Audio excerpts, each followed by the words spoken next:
السلام عليكم ورحمة الله وبركاته. وإن سلامي دمانتينا ميل والبا الدنيا ka joogtaan kusoo dhawaada muuqaal cusub ma ku dhiban tahay dulduleel wajiga ka galay mar walba amiraayad isku fiirisid waxa iskaga baabiisay maraadinaysay dulduleel ma ku dhib qabtaa maxaa sababi kara dulduleelka insha Allah muuqaalka idin kugu sharxi doona fadlan like noo saar siini share garee oo la wadaag asxaabtaada kale halka waxa ku soo diyaarsaday digir jaalay ama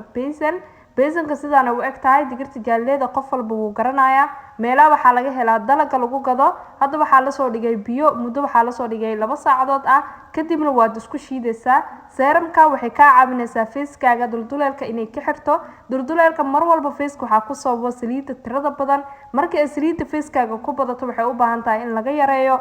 oil face hadii aad tahay mar walba waxyaabo ka control ah isticmaalin waxay kugu sabaysaa large pores oo aad u waaweyn feeskaaga inuu yeesho hadda beesanka waxa ku shubta makiinada waxyaabo qalan kadib loo isku soo shiiday marka soo shiiday sidaan quruxda badan ay igu soo baxday maasha Allah tabarakallah seeram ka xireysa dulduleelka kaaga dhigayso wajigaaga mid liisha ah oo qurux badan sidoo kale saliida ka yareynayso mar walba uu feeskaaga saliid leeyahay awalan gacmahaaga dhaq kadibna wajigaaga mari waxyaabihii markaas saliida ka yareynayay sida toonaraadka sidoo kale waxyaabaha maaskaadka seeramyada isticmaal markaas wajigaaga waxa ka yaraanaya saliida bariis cad powder ayaa ku darsaday bariis cad waxa aad uga buuxa collagen sidoo kale fitamiino badan oo qani ku yahay feeskana wuxuu ku siinayaa whitening iyo iftiin qurux badan marka seeramka marsid waa arki doontaa sida dulduleelaha kaaga xiro muuqaalkan hadii aad ka heshay fadlan like noo dheh sidoo kale subscribe noo saar janaalka gambaleelkana frosi oo noqdo daawada koowaad hadaa hore noola joogtana waa mahadsan tahay muuqaalka sii share garee oo la wadaag asxaabtaada kale